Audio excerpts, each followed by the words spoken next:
A palavra que eu tenho para ministrar aqui nessa noite surgiu de um momento de oração hoje pela manhã no carro. Muitas vezes nós negligenciamos alguns momentos simples, ou momentos que nós ansiamos muito, nós negligenciamos ele e não aproveitamos a plenitude. Eu quero que você pense um pouco comigo antes da gente mergulhar mesmo na palavra. Quando você vai até uma festa, coisa boa, amém? Não festa bagunceira do mundo. Quando você vai até alguma festa, quando você se prepara para alguma situação, no seu trabalho, no seu dia a dia, e você gera uma expectativa quanto àquele acontecimento, nós temos uma tendência a aproveitar muito mais situações que nós geramos expectativa. Nós sabemos, talvez você goste de aniversário, tem gente que gosta mais de aniversário do que outros, aí você gera uma expectativa e você aproveita com a sua família, você aproveita o momento, você prepara tudo, você organiza todas as coisas. Não estou falando de ansiedade, estou falando de você preparar o momento para você receber.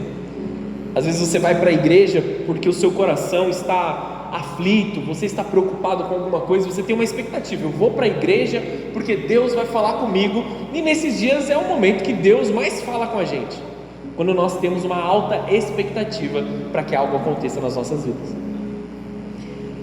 Nós recebemos de Deus igualmente proporcional à expectativa que nós depositamos na presença dele. Então, quando nós nos preparamos, nós preparamos o ambiente, preparamos o lugar, preparamos o nosso coração, nós aproveitamos mais. Quando você sabe que você vai estar diante de um banquete, você não come antes de jantar, você até jejua um pouco, né? Pula uma refeição para aproveitar, né? A gente pula uma refeição para ir aproveitar um rodízio, sei lá, um momento especial. Às vezes a gente pagou caro por alguma coisa, né? A gente quer aproveitar na plenitude. Nós geramos expectativa, nós preparamos o momento e nós buscamos satisfazer nós mesmos diante das expectativas que nós geramos, amém? Muitas vezes, quando nós buscamos satisfação fora da presença de Deus, nós geramos um afastamento com Deus. Se você gera expectativas em Deus, Deus atende às suas expectativas. Se você gera expectativas em coisas carnais e passageiras, talvez até tenha um certo momento ali de satisfação, mas acaba muito rápido, como um piscar de olhos, isso acaba e gera em você uma insatisfação muito grande. Eu vivi algumas coisas no passado em que a minha expectativa era muito mais na força do meu braço, ou naquilo que eu conseguia fazer, com aquilo que eu conseguia com o meu próprio dinheiro, com aquilo que eu poderia fazer, e as frustrações eram uma atrás da outra, porque as minhas expectativas não estavam em Deus. Então eu quero falar sobre a insatisfação que nos afasta de Deus, amém? Começamos nessa noite. Essa é uma palavra muito parecida com uma ministração que eu fiz recentemente sobre estar satisfeito em Deus. Nós falamos do apóstolo Paulo, agora nós vamos falar de um profeta que nos ensina que podemos encontrar alegria em Deus, independente daquilo que nós estamos vivendo. Abra sua Bíblia comigo em Abacuque, capítulo 3, versículo 17. Se você não sabe onde está Abacuque, você abre a sua Bíblia em qualquer lugar, finge que achou e fica olhando para ela. Essa é uma boa estratégia. Brincadeira, faz isso não. Abacuque está aí na sua Bíblia. Profeta menor, Antigo Testamento. Agora está todo mundo rindo, está todo mundo, vou abrir a Bíblia aqui em qualquer lugar. Abacuque capítulo 3, versículo 17, você pode acompanhar no telão também. Você conhece esse texto? Nós cantamos isso muitas vezes. Ainda que a figueira não floresça e não haja frutos nas videiras, ainda que a colheita de azeitonas não dê em nada, e os campos fiquem vazios e improdutivos, ainda que os rebanhos morram nos campos e os currais fiquem vazios, mesmo assim me alegrarei no Senhor e exultarei no Deus da minha salvação. Mesmo que tudo dê errado ao meu redor, eu me alegrarei no meu Senhor. Mesmo que todas as coisas e tudo aquilo que eu enxergo seja motivo de tristeza, ou seja motivo de lamento, seja um motivo de vazio, eu ainda encontrarei alegria no meu Senhor, exultarei no Deus da minha salvação. No momento que Davi havia pecado, ele escreve o Salmo 51 dizendo: restaura em mim a alegria da minha salvação. A salvação de Deus em nós, que gerou dor física em Cristo, dor na alma de Cristo, no Espírito de Cristo, ela foi dor para Ele, para que nós não tenhamos dor. Ela foi sofrimento para Cristo, para que em nós operasse a alegria. Ela foi esmagamento para Cristo, para que nós tivéssemos plenitude de Deus em nós, e alegria de Deus em nós, uma satisfação completa. Nós não temos motivo para nos entristecer. Amém? Diante disso, vamos fazer uma breve oração. Feche os teus olhos, abaixa a sua cabeça. Senhor Jesus, nos ajuda a compreender que nada em nós pode ser motivo para nos entristecermos. Muitas vezes nós nos cansamos, muitas vezes nós nos fadigamos, Senhor, e que na nossa fadiga, que no nosso cansaço do dia a dia, Senhor, de coisas corriqueiras, nós não sejamos tentados a nos satisfazer com as trevas, a descansar em meio às trevas, mas que nós possamos nos aproximar da Tua presença, que gera alegria e satisfação nos nossos corações. Nós declaramos e damos uma palavra de ordem para o nosso próprio coração: ainda que tudo me falte, ainda que a figueira não floresça, ainda que não haja fruto na vide, eu hei de me alegrar na presença do meu Salvador. Ainda que me falte finanças, ainda que hajam brigas ao meu redor, ainda que hajam dificuldades para conquistar aquilo que nós desejamos conquistar, o meu coração e o coração dos meus irmãos aqui nessa casa estarão alegres na Tua presença. Nós encontramos satisfação naquilo que o Senhor tem para nós, Jesus, e nós não queremos que isso saia dos nossos corações. Em nome de Jesus, em nome de Jesus. Você pode dar uma salva de palmas ao Senhor?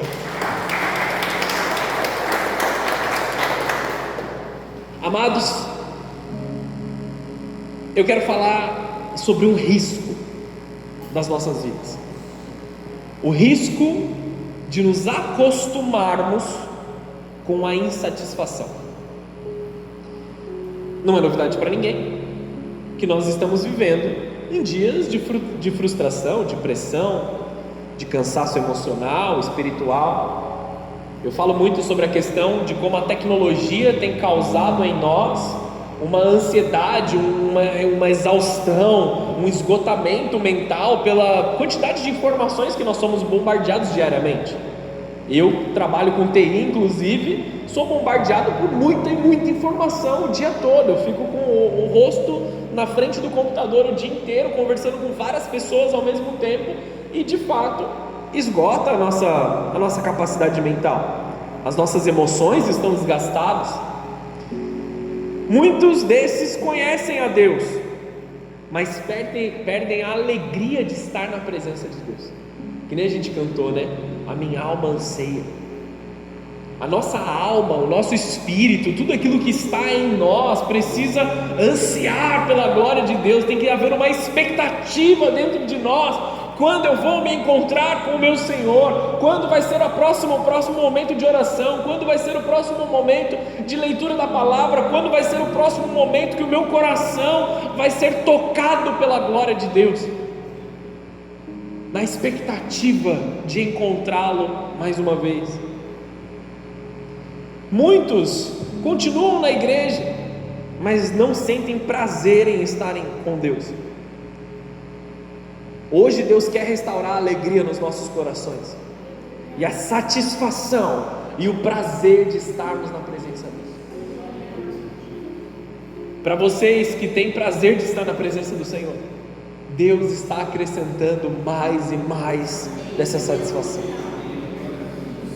Abacuque, ele declara algo muito poderoso aqui, e é muito sério mesmo. A gente transforma numa canção, canta isso, mas talvez a gente não tenha esse entendimento, né? Pelo fato da gente cantar várias vezes, a frase ela perde o efeito às vezes. A gente fala muito a mesma frase, ela vai diminuindo o efeito dela em nós, e nós precisamos nos lembrar disso. Mesmo sem fruto, mesmo sem resposta, mesmo sem recurso, todavia me alegrarei. Todavia me alegrarei. Isso aqui não é emoção, porque a emoção baseada nisso ela é contrária. A emoção da falta de resposta é talvez um desespero, talvez uma frustração, talvez uma tristeza. A emoção da falta de recurso é se sentir desamparado. Não é sobre emoção, é uma decisão. Eu vou me alegrar independente daquilo que eu estou passando. Abra a sua Bíblia comigo em 1 Samuel, capítulo 4, versículo 17. Essa foi a palavra que eu ouvi pela manhã, quando eu estava ali indo trabalhar, tentando entronizar a presença de Deus no carro. E Deus me deu clareza quanto a esse texto. Deus me disse uma palavra, que é o nome de uma pessoa, que é Icabod, ou Icabode, né? Eu acredito que a pronúncia correta seja Icabod. O texto de 1 Samuel 4,17 diz assim, já vou te explicar. O mensageiro respondeu: Israel foi derrotado pelos filisteus, e o povo foi massacrado. Seus 2 filhos, Hofni e Finéias, também morreram, e a arca de Deus foi tomada. Quando ele mencionou o que havia acontecido com a arca de Deus, Eli caiu da cadeira para trás, ao lado do portão, quebrou o pescoço e morreu, pois era velho e pesado. Havia sido juiz em Israel durante 40 anos. Eu perdi um pedaço aqui da mensagem. Vamos continuar aqui, Vamos para o versículo 19. A nora de Eli, esposa de Finéias, estava grávida e perto de dar à luz, quando soube que a arca de Deus havia sido tomada e que o sogro e o marido estavam mortos, teve contrações violentas e deu à luz. Só um parênteses antes de a gente chegar aqui. Que situação para uma mulher dar à luz, amém? Porque pensa numa mulher que estava ali grávida, próxima do momento de dar à luz, e ela estava antecipando essa situação de alegria que compartilharia com o seu marido, que compartilharia com o seu sogro, com toda a família. E ela estava antecipando essa situação, ela estava desejando que nascesse um filho no meio de uma alegria, e aqui era uma família sacerdotal, amém? Apesar de Eli já ser avançado de dias, já estar cansado ali, a situação que ela teve de expectativa, ela foi um pouco diferente daquilo que sobreveio, porque roubaram a presença de Deus do meio de Israel. Vou te explicar isso. Eles estavam em guerra contra os filisteus, e a arca de Deus, ela simbolizava a presença de Deus no meio do povo. Roubaram a arca, roubaram a presença, e deu vitória para os filisteus, amém? Agora vocês vão entender o que acontece no versículo 20 e 21. Ela morreu no parto. Olha a situação aqui. Mas antes de falecer, as parteiras tentaram animá-la. Não tenha medo, disseram. Você teve um menino. Mas ela não respondeu nem se importou. Deu ao menino o nome de Icabod e disse: foi-se embora a glória de Israel. É isso que significa Icabod. A glória se foi. Pois a arca de Deus havia sido tomada, e o seu sogro e o seu marido estavam mortos. Olha a situação que trouxe essa criança para o mundo.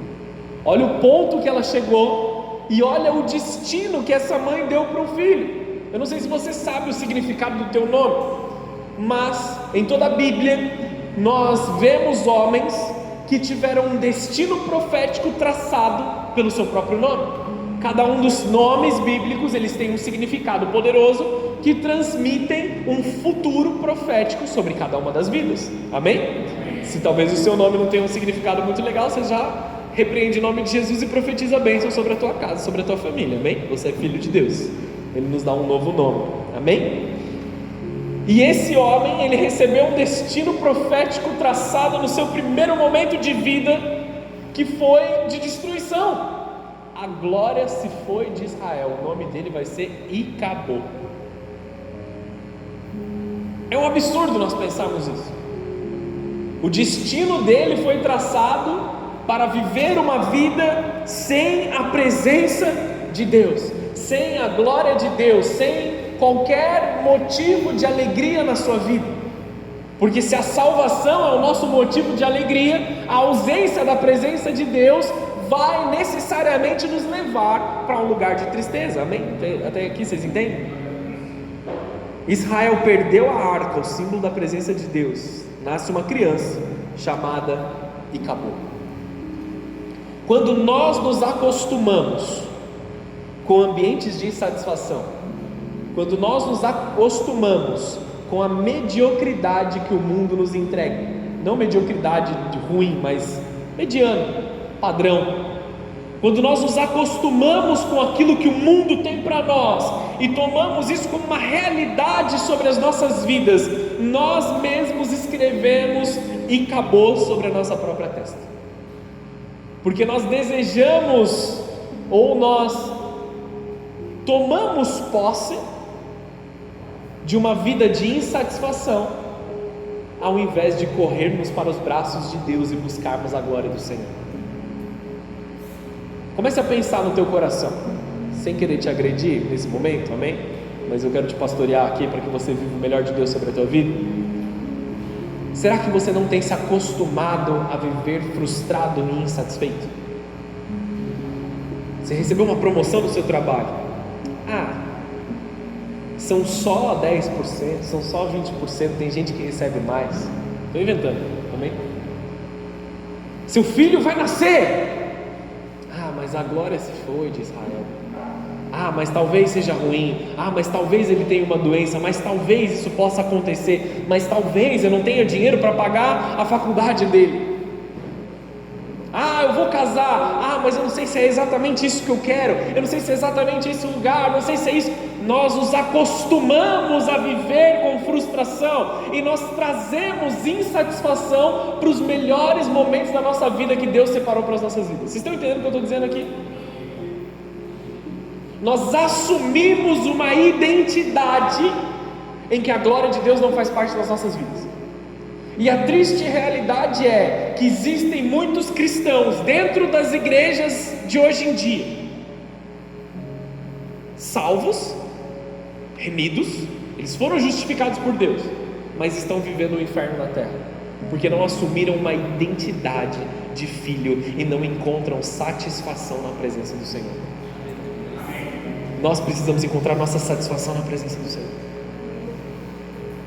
O tema da mensagem de hoje é Icabô jamais. Não pode ser a nossa realidade.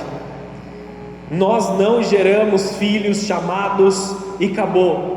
Nós geramos posturas, reações e estilos de vida que dizem: a glória de Deus está na minha vida, a glória de Deus está nas minhas decisões, a alegria do Senhor está no meu olhar, no meu ouvido, no meu falar. Se existe em nós murmuração, se existe em nós reclamação, nós estamos reproduzindo Icabô. Mas quando em nós parece que está desmoronando tudo, quando o mundo cai ao meu redor, os teus braços me seguram, poderia ser uma canção, e você fala assim: deu tudo errado, mas Deus seja louvado. Está tudo caindo, está tudo sendo destruído, mas glória seja dada a Deus. Eu não sei o que Deus tem com isso, eu não sei qual que é o propósito, mas glória seja dada a Deus.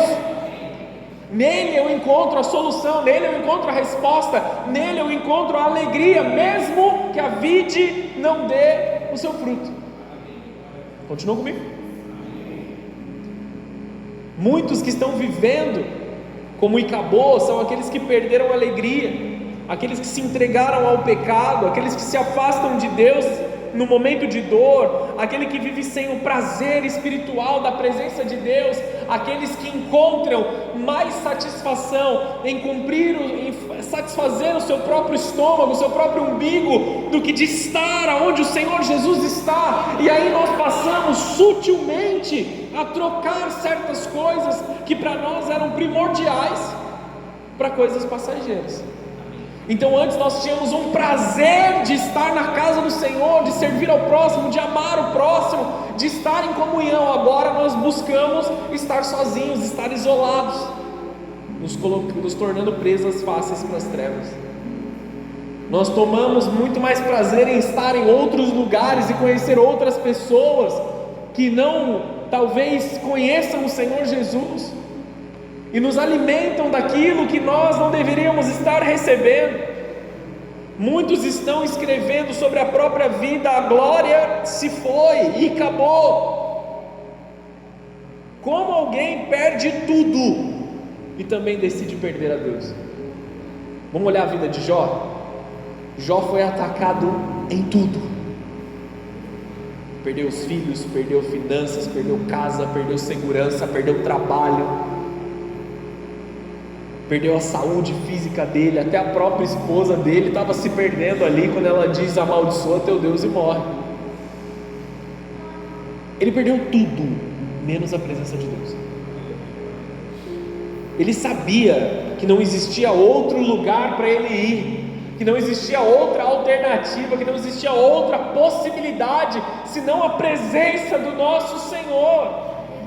Nós estamos sujeitos, amados, ao chacoalhar do mundo, nós estamos sujeitos às dificuldades, às adversidades que vêm, mas nada pode nos tirar da presença do nosso Senhor, nada pode tirar de nós a alegria da salvação. O Senhor Jesus restaura a alegria no nosso coração. No momento de correr para Deus, muitos correm de Deus. Falei isso no domingo. Existem momentos que nós temos que correr em direção ao Senhor. Está difícil, você está sendo apertado, você está sendo esmagado. Corra em direção ao Senhor. Não perca de usufruir os grandes momentos que Deus preparou para a tua vida. Eu já vi muitas pessoas, amigos que conheciam a Deus ou não, fazendo dos momentos de maior alegria deles um momento de frustração. Prepararam algo por meses e se frustraram no momento porque colocaram a sua própria vontade na frente de todas as coisas. Então aprenda a se satisfazer daquilo que Deus tem feito na tua vida. Se alegre, compartilhe com as pessoas ao teu redor, compartilhe com aqueles que sonham com você, que amam com você. Uma das coisas que eu mais amo, amados, é ouvir os testemunhos dos irmãos da igreja. O mais pequeno e simples que talvez pareça para você, isso edifica a fé do corpo de Deus de uma forma maravilhosa. Ah, pastor, eu chamei um irmão lá para ir para a igreja e ele está a fim de ir, alguém foi tocado, alguém foi ministrado, eu orei por fulano e olha só, a gente está vendo um milagre agora. Ah, mas é coisinha pequena, pastor. Não é não, cara, isso é a glória de Deus através de você, na sua vida, na sua família. Vamos nos alegrar juntos. Nós não devemos buscar satisfação em outro lugar onde a presença do Senhor não esteja. Não é para que nós nos tornemos bitolados ou fazer lavagem cerebral da igreja. Na verdade, pelo contrário, eu quero que você seja realmente a pessoa mais inteligente que você pode ser. Amém? Pensa comigo. Você não fuma, você não bebe, você não consome pornografia, você não faz as coisas que te levam a perder a sua sanidade mental. Você está em plenas faculdades mentais. Amém? Então use as suas plenas faculdades mentais, amém? Use para estudar, use para entender, use para ler, para buscar mais conhecimento. porque o mundo ele vai se perdendo ali, eles vão se perdendo naquilo que eles estão vivendo. Nós precisamos ansiar e desejar aquilo que o Senhor tem para as nossas vidas. Amém. Continua comigo ou não? Amém. Vamos para Romanos 7, versículo 19. Esse texto aqui tem estado presente em muitos dos cultos de quarta-feira, amém? Eu sei que Deus quer falar conosco, mas Ele tem estado em muitos dos cultos.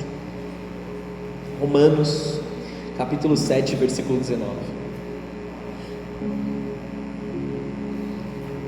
Olha o que Paulo está dizendo para a igreja: eu quero fazer o bem, mas não faço. Não quero fazer o que é errado, mas ainda assim eu faço. Então, se faço o que não quero, na verdade não sou eu quem o faz, mas o pecado que habita em mim. Assim descobri essa lei na minha vida: quando quero fazer o que é certo, percebo que o mal está presente em mim. Olha isso, nós ainda temos algo dentro de nós guerreando e duelando ali para que ele seja expelido para fora. Existe algo dentro de cada um de nós, e Paulo ele não se comporta ali como super-homem espiritual, como crente, o melhor de todos. Ele fala assim: não, tem um mal dentro de mim, e eu ainda tenho lutado, porque eu quero fazer o bem, eu quero fazer aquilo que é correto, mas muitas das minhas atitudes, a resposta é algo que eu sei que está errado. Você já se viu nesse texto aqui? Eu me vejo várias vezes nesse lugar, várias vezes. Às vezes nós falamos sem pensar, nós agimos de reação muito rápido, sem estar controlando o nosso espírito, nas coisas grandes e nas coisas pequenas, amém, amados? Nós precisamos tomar cuidado. Quando eu quero fazer o que é certo, eu percebo que o mal está presente em mim.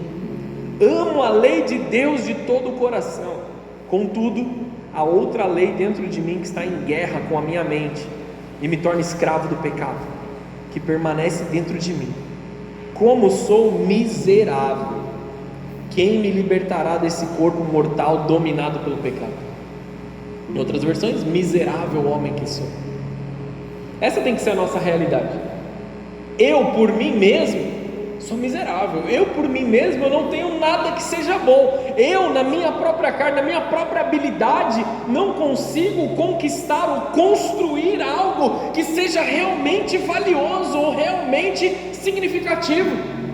E quando eu entendo que eu sou miserável, que eu sou pequeno, aí sim a glória de Deus pode habitar em mim.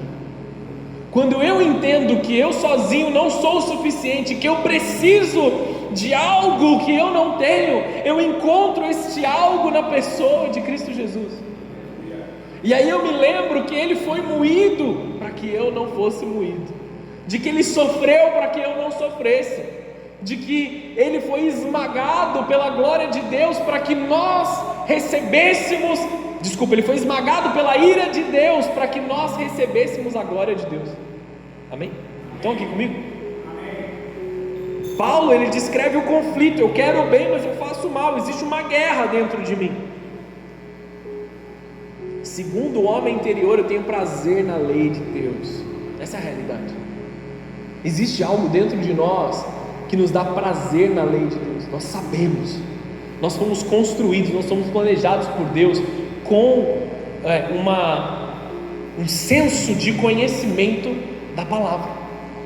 Tem certas coisas que a gente não precisa dizer para as pessoas que está errado. Até as crianças, elas cometem coisas erradas, ninguém precisa falar que está errado às vezes, eles já sabem. Você chama pelo nome e já vem tudo tortinho assim, né? Me chamou? O que você está fazendo? Nada. Não é assim, pais e mães de crianças pequenas? Ou de crianças grandes também, às vezes, né? Cresceu, mas está assim ainda. Segundo o homem interior, eu tenho prazer na lei de Deus. Nós sabemos que a lei de Deus é boa, nós sabemos que aquilo que o Senhor determinou para as nossas vidas é prazeroso, Ele gera alegria, Ele gera satisfação. O problema não é a falta de desejo, é o desejo mal direcionado, porque nós buscamos nos satisfazer em coisas que não geram vida.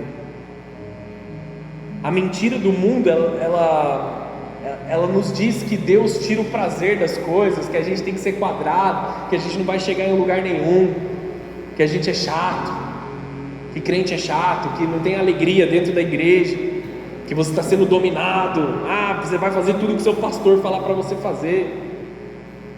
É isso que o mundo vai dizer para você, amém? Que o prazer está no pecado, o prazer está naquilo que é proibido. Quantas vezes a gente não ouviu essa mesma frase de forma diferente? O prazer é naquilo que você não pode fazer, e naquilo que você pode se torna chato, se torna sem graça. Deus é a fonte do prazer verdadeiro, amados. Somente Deus é a fonte do prazer verdadeiro. O plano original de Deus ele cria o homem no Éden, e Éden significa o jardim das delícias, o jardim dos prazeres. Ele nos criou para que nós tivéssemos satisfação e prazeres nesse jardim, aonde Deus está. O plano nunca foi sofrimento, foi prazer em Deus, prazer na presença de Deus. Mas o que aconteceu? O homem escolheu o pecado. E não é sobre lugar, não é sobre condição, porque se nós pensarmos muito bem, Adão e Eva caíram no melhor lugar que eles poderiam estar, e Jesus venceu no pior lugar que ele poderia estar. Não é sobre o lugar, não é sobre a condição, não é sobre o que os teus pais te apresentaram, ou o mundo ao teu redor, ou onde você nasceu. Gera um grande impacto? Com certeza, não dá para negar isso. Mas Deus, ele gera algo muito mais poderoso em você, que pode subjugar a cultura, pode subjugar a criação, pode subjugar todo tipo de visão. Quando nós nos submetemos à presença de Deus, nós nos transformamos. O pecado, ele distorce todas as coisas. Ele transforma a comida em gula, ele transforma a bebida em vício, ele transforma o sexo em imoralidade, ele transforma o trabalho em exaustão. Todas as coisas que foram feitas e projetadas por Deus para nos abençoar. Todas as coisas que foram feitas e projetadas por Deus para que nós tivéssemos prazer. Existe prazer no trabalho, pastor? Com certeza. Quando nós estamos fazendo aquilo que nós devemos fazer, quando nós estamos fazendo aquilo que é correto, aquilo que é direito. Amém, queridos? Inclusive o homem tem que trabalhar, amém? O homem tem que estar trabalhando mesmo. O pecado transforma prazer em peso, porque em primeiro momento é um gostinho doce do açúcar, depois o peso de todo o pecado, a consequência. O pecado dá satisfação rápida, mas gera cansaço profundo nas nossas vidas. Eu espero que você não tenha essa situação, você não passe por isso, mas talvez, como eu, você já tenha passado. Você está bem com Deus, você está bem na presença de Deus, aí você comete um pecado, você faz algo que você sabe que você não deveria fazer, aí passou a situação, parece que tudo está num silêncio absurdo, parece que existe um afastamento entre você e Deus, de um abismo, você não consegue mais se conectar com Deus, você ora, não escuta mais nada, você se sente triste, você se sente amargurado, você se sente a pior pessoa do mundo. Já passei por isso algumas vezes na minha vida. É o pior sentimento que existe, quando eu percebo que eu me afastei de Deus, não que Deus se afastou de mim, que eu escolhi me afastar de Deus. Vocês estão aqui? Estão entendendo isso? Esse é o pior sentimento de todos, amados, quando nós percebemos que nós estamos nos afastando. O ser humano vive tentando se satisfazer através de relacionamentos. Aí ele usa as pessoas, ele usa o dinheiro, ele usa o corpo, ele usa o sucesso, ele usa até a igreja para se satisfazer, quando na verdade nós devemos vir para a igreja para buscar a vontade de Deus em nós e nos satisfazer na presença dEle. Muitos que estão usando coisas e pessoas para se satisfazer estão encontrando um vazio maior do que aqueles que inicialmente eles tinham. Eu lembro do meu pastor, quando eu me converti, ele sempre dizia a mesma frase: existe um buraco no tamanho do homem, do exato tamanho de Cristo Jesus. Se você tentar colocar outras coisas ali, eles vão tentar encaixar, mas logo caem. Somente Cristo pode satisfazer esse vazio. O mundo promete, mas ele não consegue entregar. As coisas prometem muito, as trevas prometem, mas nunca entregam. E se entrega só uma gotinha. E você nunca vai encontrar satisfação fora da presença de Deus. Na verdade, fora da presença de Deus você só vai encontrar afastamento e afastamento. E é a cada passo que você dá na direção errada, mais distante você se torna de Deus, mais triste você fica, mais murmuração sai da tua boca, mais dor sai de dentro de você. O que nós precisamos fazer nessa noite? Voltar para a satisfação na presença do Senhor. E cabode jamais nas nossas vidas. Nós não podemos assumir a identidade de que a glória se foi das nossas vidas. Nós temos que ser o povo mais alegre de toda a terra, amados. Os cristãos têm que ser o povo mais alegre de todos, mais satisfeito de todos. Existem algumas características que nós admiramos. Um exemplo: o domínio próprio, a resiliência, a solidez de caráter. As pessoas apresentam as coisas e falam: não, isso aqui não tem nada a ver com a minha vida, aquele caráter correto. Nós admiramos isso. A base de todas essas coisas, de um bom caráter na presença de Deus, é estar satisfeito em Cristo. Porque eu não vou negociar as outras coisas, eu já estou satisfeito, eu não preciso disso. Quer pecar junto comigo? Não, eu não preciso disso, eu já estou feliz, eu estou completo. Você quer trair a sua esposa, você quer uma outra mulher? Não, eu tenho felicidade dentro do meu casamento, dentro daquilo que Deus me deu, estou satisfeito. Está entendendo? E nós não procuramos outras coisas, porque nós já estamos satisfeitos. Deus nos satisfaz, a glória de Deus, Jesus em nós nos satisfaz. Abre a tua Bíblia comigo em Isaías 55.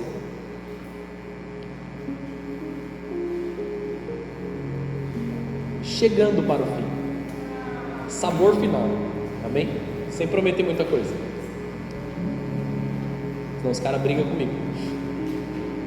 Isaías 55, versículo 1. Isso aqui é para você. Presta atenção nesse texto. Alguém tem sede? Alguém aqui nessa noite tem sede de Deus? Então venha e beba. Mesmo que não tenha dinheiro, venha, beba vinho ou leite, é tudo de graça.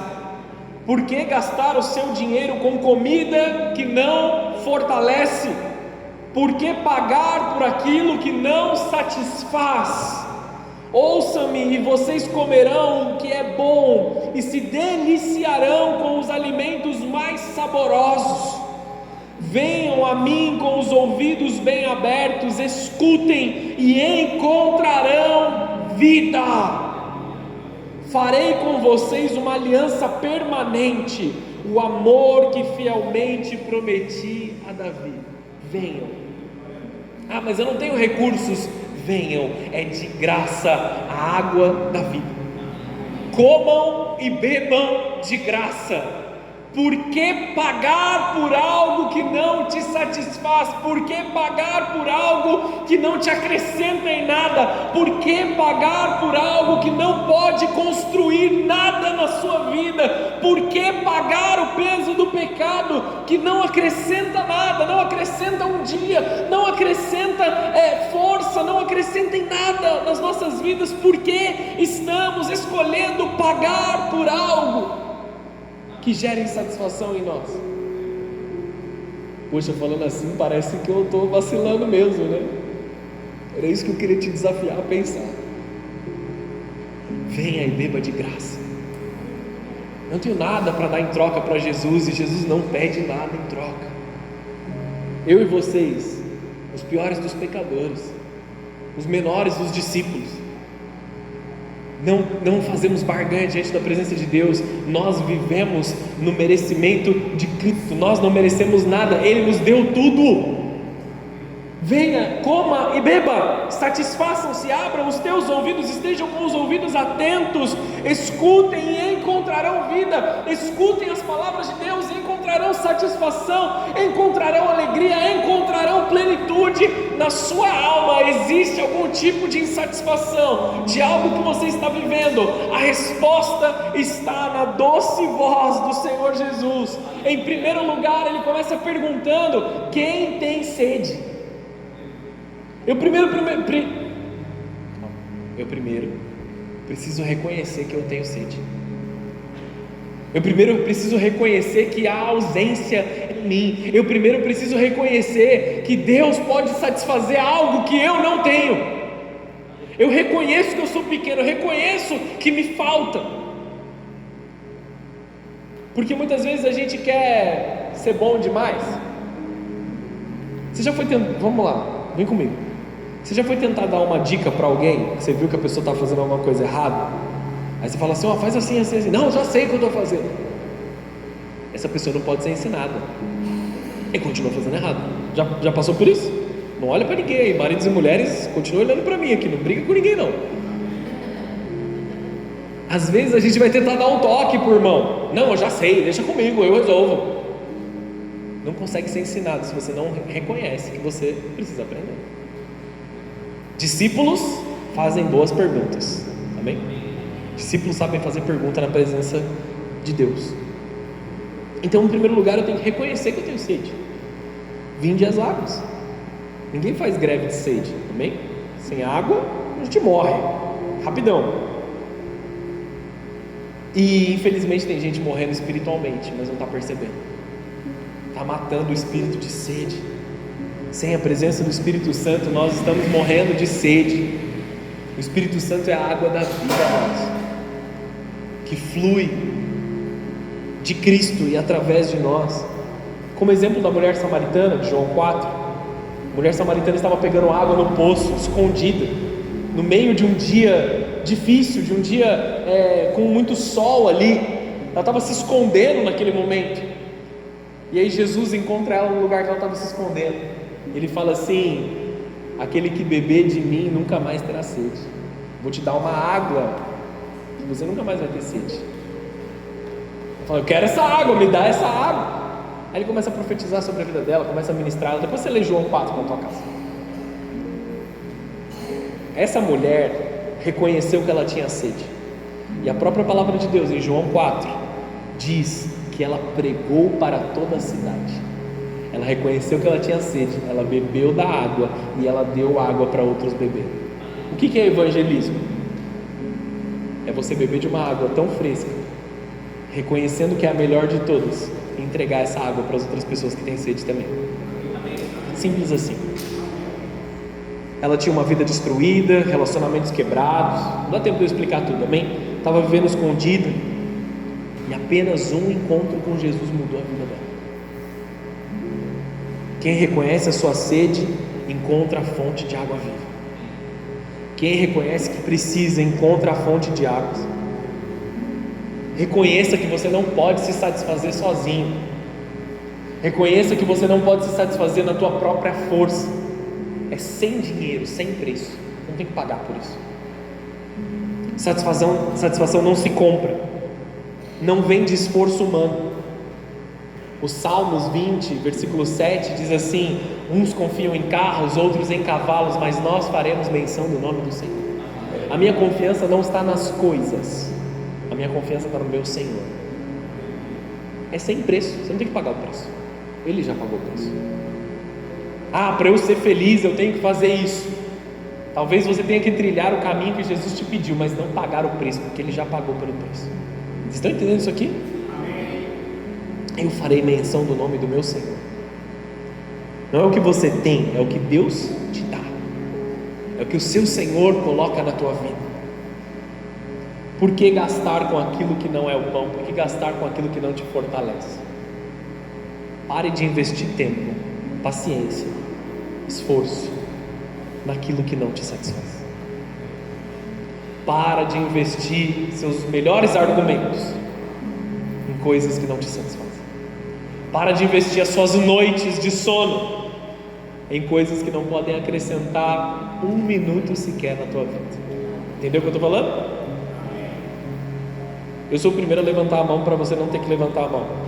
Quem aqui já passou noites e noites brigando com alguém a noite inteira? Não precisa levantar a mão não, mas eu já fiz isso várias vezes na minha vida.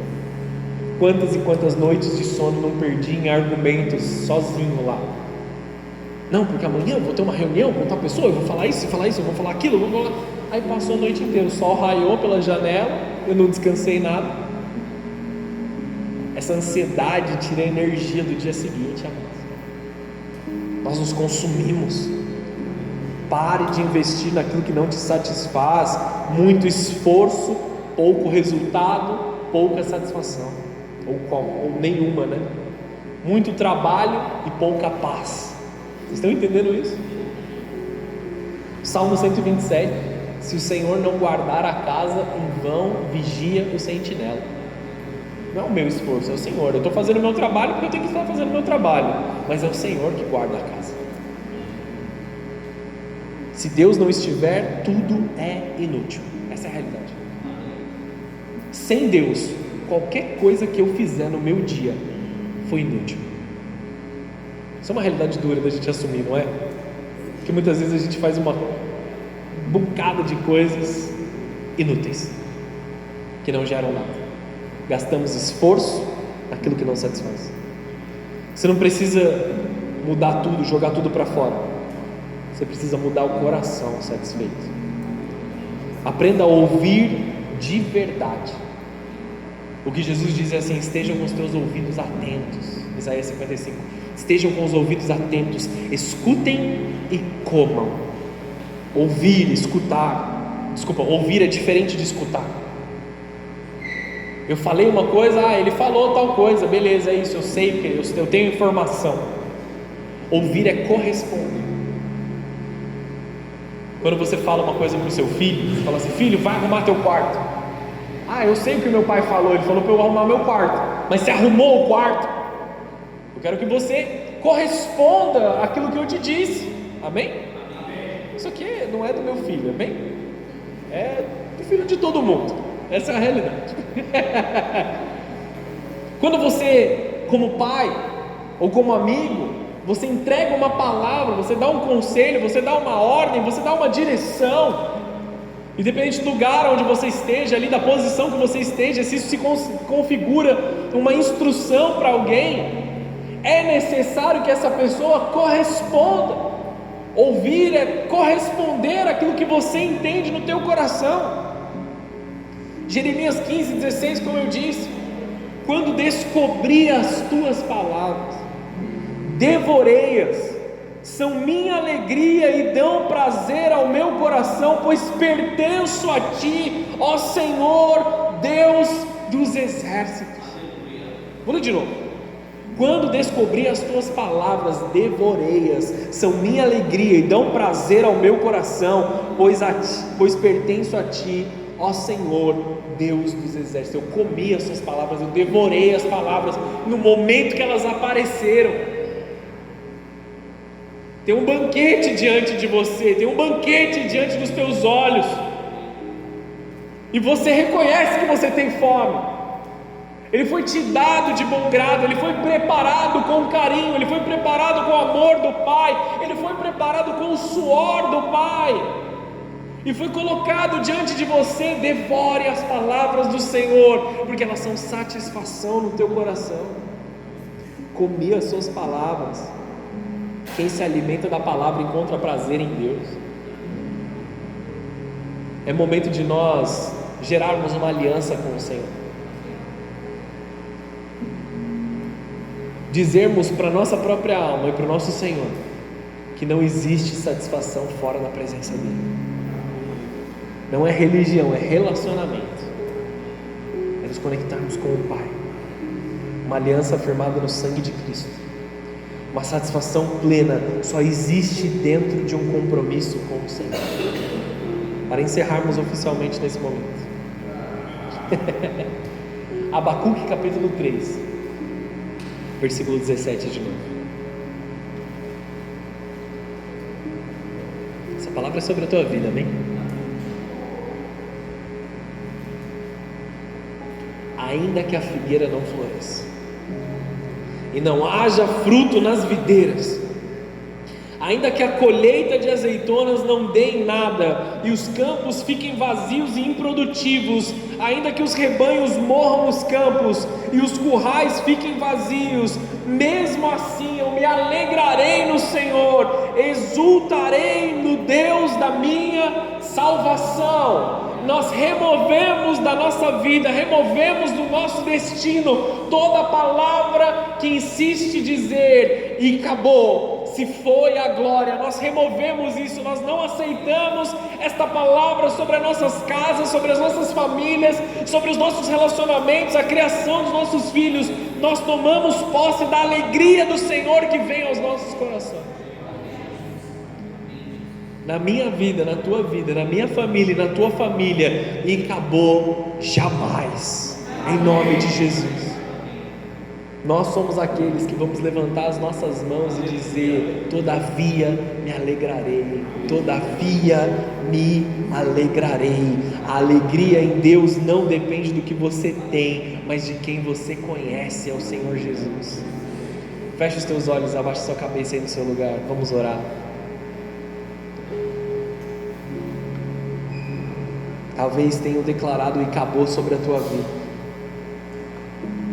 Como sacerdote do Senhor e pastor aqui nessa casa, eu quero declarar que toda palavra de maldição que foi lançada sobre a tua vida tem que cair agora por terra em nome de Jesus. Tudo aquilo que disseram contra você, tudo aquilo que gerou insatisfação no teu coração, tudo aquilo que gerou afastamento de Deus no teu coração, tudo aquilo que gerou uma angústia espiritual dentro de você, precisa ser lançado no mar do esquecimento agora. Eu declaro sobre a tua vida satisfação e alegria tomando o teu coração, satisfação e alegria tomando posse da tua casa,